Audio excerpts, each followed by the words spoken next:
Welcome to another episode of the ERG Movement Podcast. Here we bring some amazing people on who are doing great things in the ERG space, and today is no exception to that. I'm actually going to have you introduce yourself. Tell us a little bit about you and how you got into the space. Absolutely. Thank you so much. My name is Asheli Mann-Lofthouse. My pronouns are she and her. I am a member of the Ramapo Lenape Nation. I am wearing a black turtleneck with a gray sweatshirt. I have a white background and shoulder length dark hair. So I have been in the DNI space, since 2011. I actually started off my career in a very different space, working with marginalized and underrepresented individuals in the mental health area, and then kind of transitioned into the educational space before I came into the world of CPG, where I am currently. So my relationship to ERGs is really being able to identify what needs the organization has, what needs the people have, and then how do we bring that together for this overall goal that works for everybody.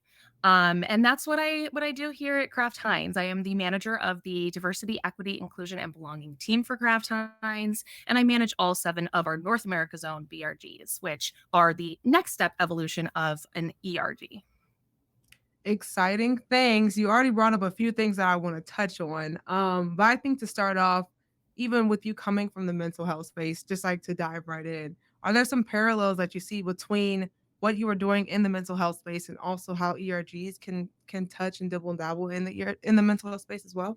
Absolutely. I really think that my work in DE&I in general it was transformed by my education and my experience in the mental health space. I am an anthropologist by trade, by education. So that really involves learning about people's ins and outs, how they do what they do, why they do what they do, past, present, future, and really bringing it all together. So the mental health aspect of it really comes to how people are thinking about themselves, thinking about their psychological safety, how they feel included and belonged at work. Do they feel like they have the same resources and supports as their majority counterparts? And how does that translate in their work, their success, in overachievement or underachievement? Are they getting everything that they need at that level? And that's where our ERGs and BRGs can come into play to say, what are they not getting that we can provide to them? And how do we educate the organization to understand what we can do at a different level? Because it's not the same for everybody. So true, so true. Even when it comes to personalization, because like you said, it's not the same for everyone. Are there some tips that you would give to ERG leaders on how to create that experience that really hits for their members? Absolutely. There's a couple of different tips and tricks that I would recommend. The first is being an advocate for your own education. So, really learning on your own time about what it means to not only be a leader, but be an inclusive leader, to think about what individuality means, the different dimensions of diversity, and how intersectionality plays a role, and what their job is as an ERG leader in connecting all of those things together to the business case. What does the business need, and how can we make sure that we are being a benefit to the business to where they understand that they need us. Another thing that I would really recommend is talking to your membership, talking to your people. A lot of the times we think that people that are in our communities might have the same experiences, and that's not true. Everybody has a different lived experience, a different perception of their experience. Everything is circumstantial. And understanding those nuances between the members of your community is really huge in knowing how to move forward. So, really leveraging your membership and just having those candid conversations. Like sometimes they're challenging, but being able to have that safe space where your membership can come together for their community and say, this is what I experienced, this is what I need. And then as an ERG leader, using your back end education that you've done can kind of fill in those blanks and understand how we can get there. Exactly. I so love that point, even how you started on being an advocate for your own education, because sometimes ERG leaders, they feel like, oh, well, I'm part of this community. I don't need any more information. What education Right. do I need? What type of resource would you recommend for ERG leaders on how they can learn more? Absolutely. There are tons of resources out there, especially as the DE&I space is getting so much bigger. After 2020, it was a really hard time for many, many people. But one thing that came out of it that was very exciting is that people are now like, this is a big deal. We need to do something and we need to do it better.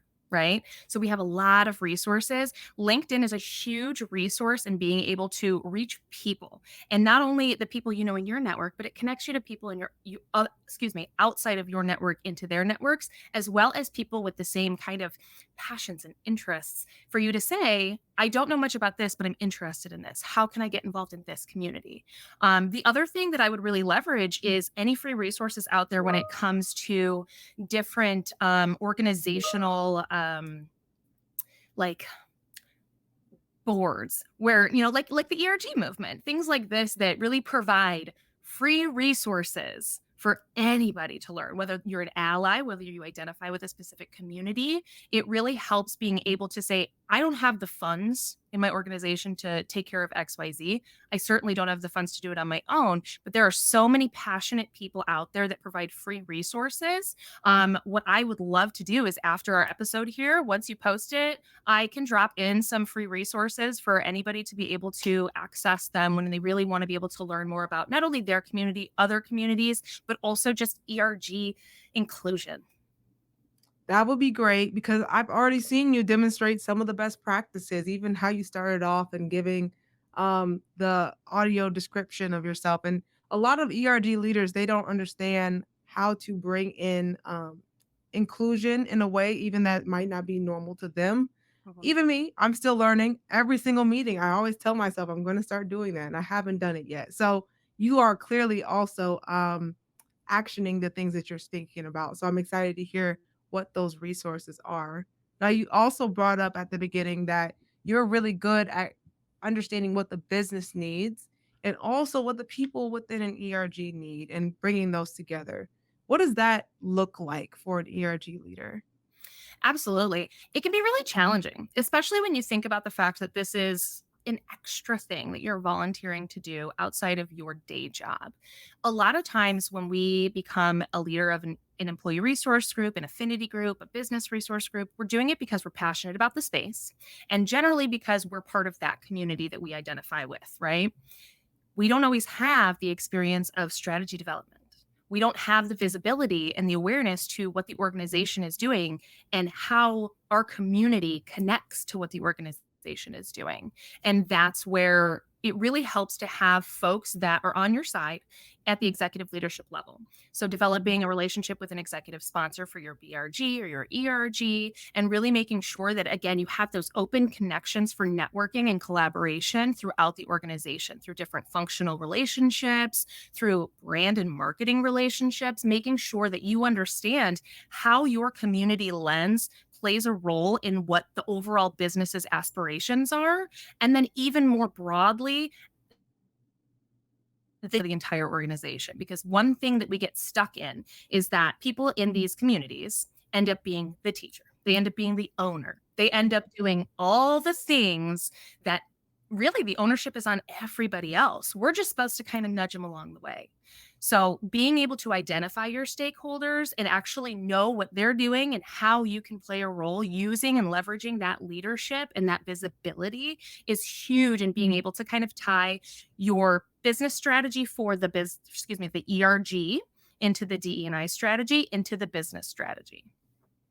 Now, would you recommend um, an ERG leader do this on their own, or do you think that it's better potentially with a point of contact to work through? For instance, even like being an D&I program manager. Curious, even it could go either way. I don't have like a strong opinion on either, but just curious on your take. Yeah, no, that's a great question. And I feel very strongly that in a world where we don't need program managers and business resource groups, that's the goal, right? Because we're going to have those places that people feel included, psychologically safe. We're going to have everything in place.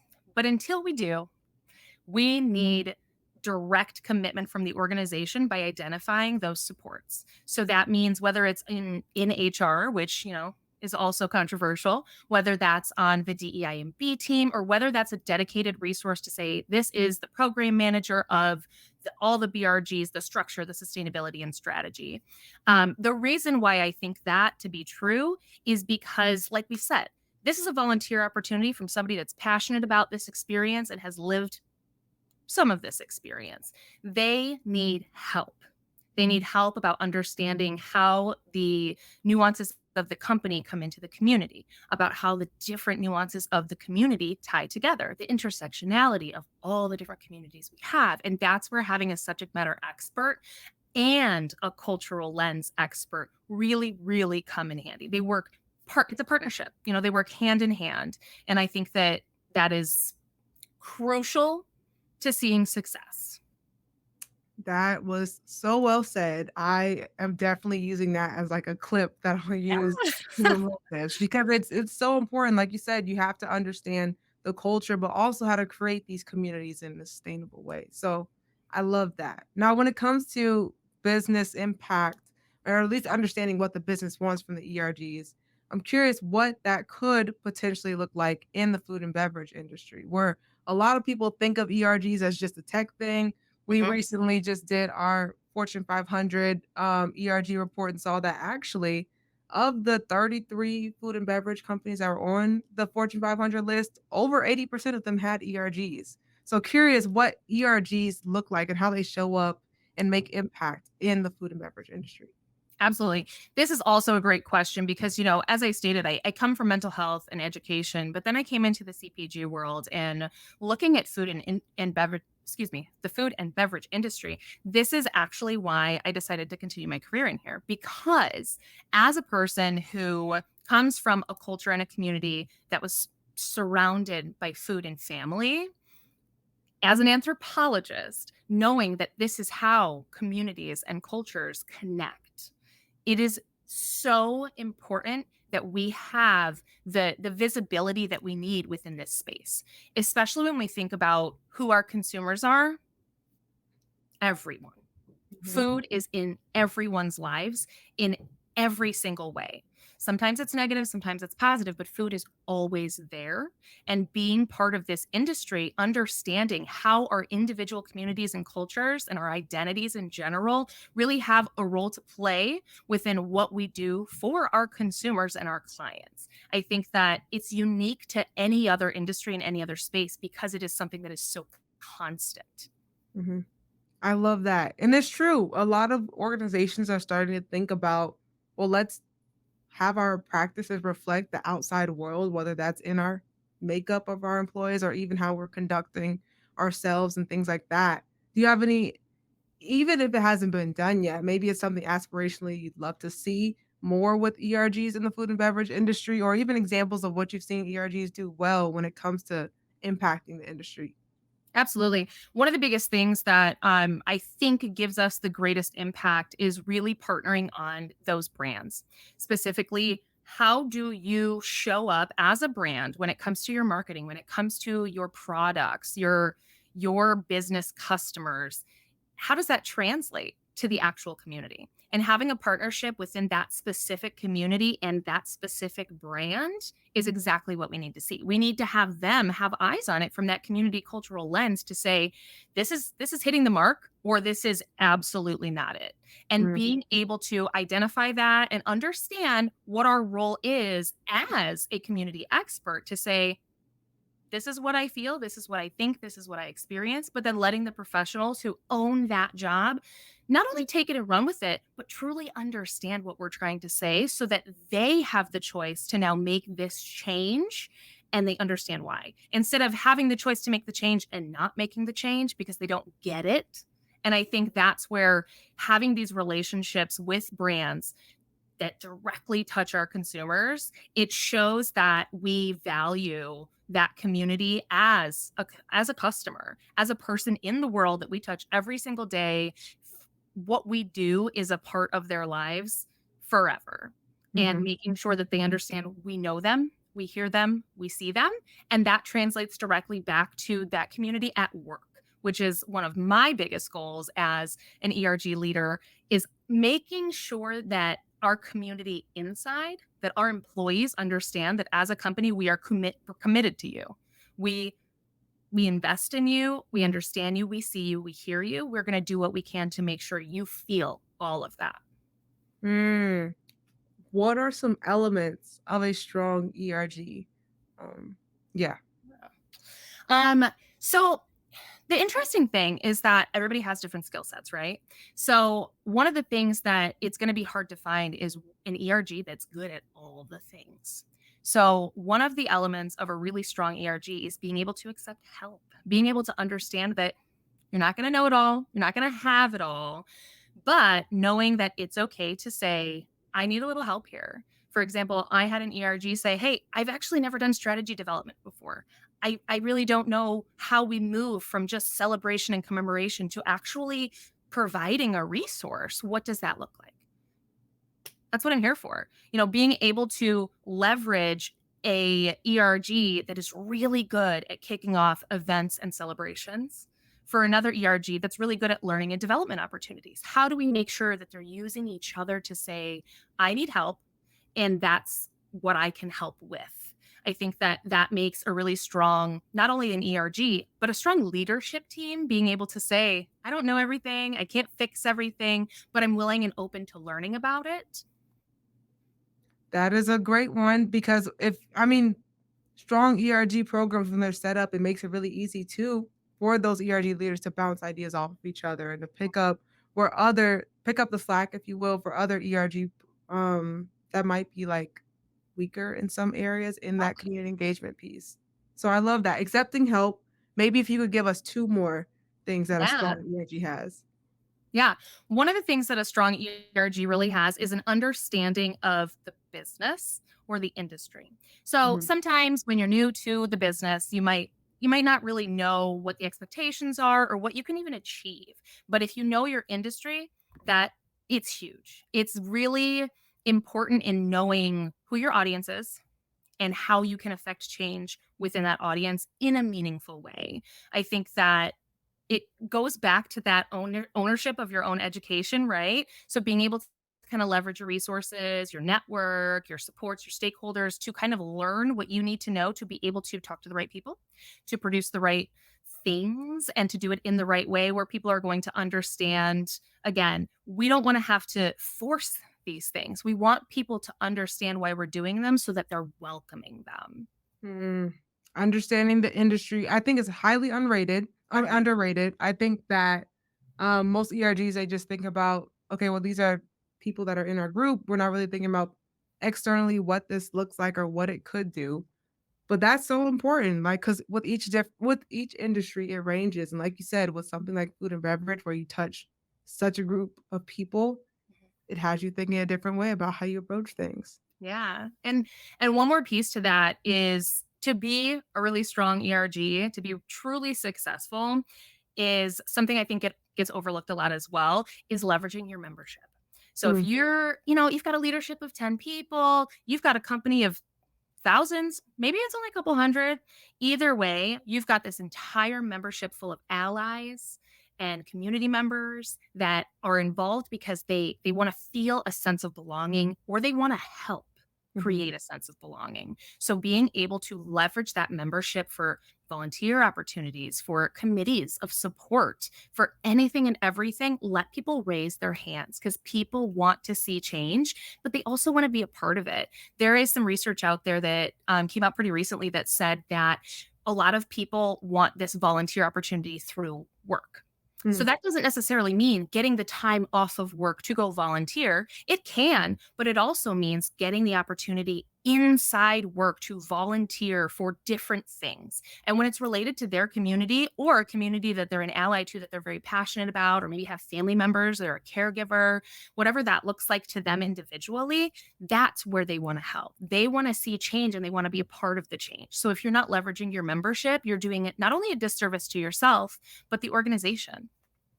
I also love that. I was just having a conversation with someone earlier today about how it's like a bonus for the company if people are able to be working and do good. Like, it's like, Yeah, "Wow, this really makes me feel good about my job."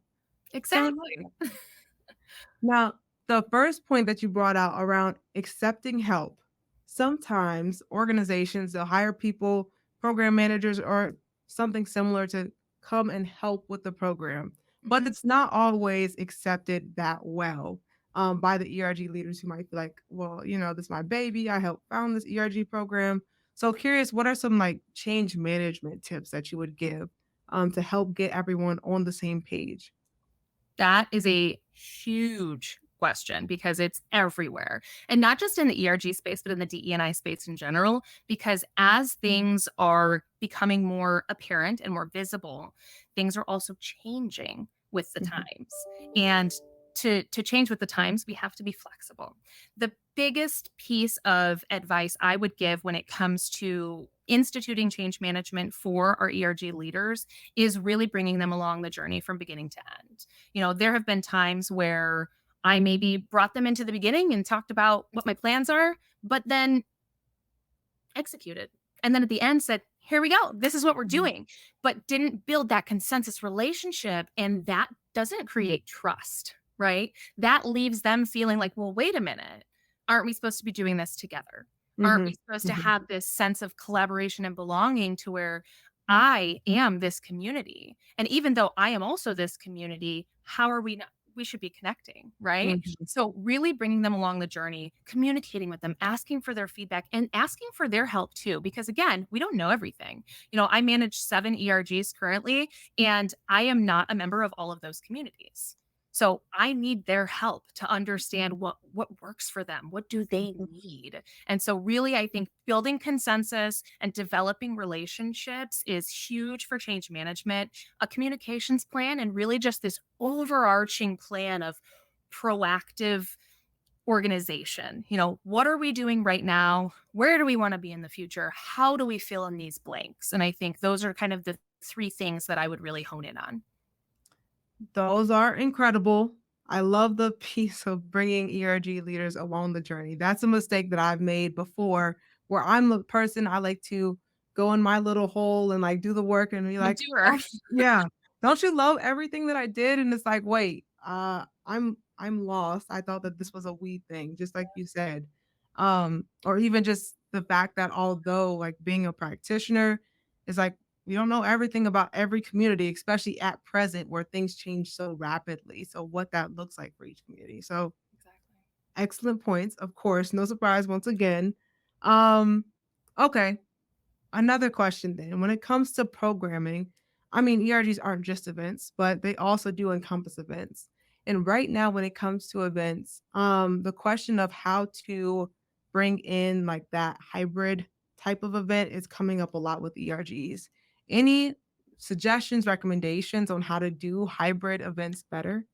Yes. So this is huge, especially when we talk about ERGs and we're talking about a lot more communities that have accommodations or different needs to working at home, working in different spaces, working in different levels of the organization. So one of the things that I truly recommend is, again, knowing your audience and knowing your organization's capabilities.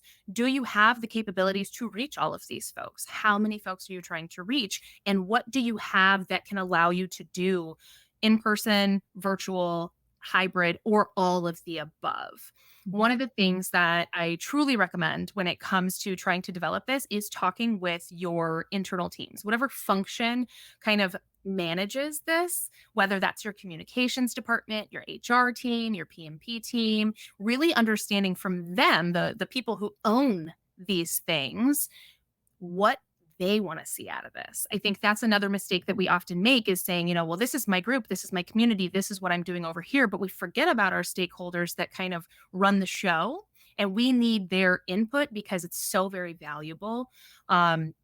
Understanding your audience when it comes to the different people you're trying to reach. For example, if we're talking about manufacturing folks or individual hourly employees, they don't necessarily have computers or work cell phones that they can attach to be able to watch a virtual event. So what are we doing for the boots on the ground employees that makes sense for them at a level and at a time? If they're not able to leave the line or they're in the warehouse and they don't have any extra time outside of their mandatory overtime, or they're filling in for somebody, or they want to leave and go home to their families because they just worked a 60-hour work week, we're not expecting them to come to our watch party on this celebration that doesn't have anything to do with their day at that moment. So being able to identify this need at a different place it's huge in how we actually function in a meaningful way. We need to make sure that we are thinking about everyone, right? Mhm. Because that's what inclusion is. It is all dimensions of diversity. It is all individual identities. And if we're only considering this one aspect, we're missing all these people, and that's the majority of who we're here for. So that, in addition to also making sure that you have a variety of events, like I said, whether it's in person, remote, or like a hybrid virtual and in person situation, making sure that you have these options available.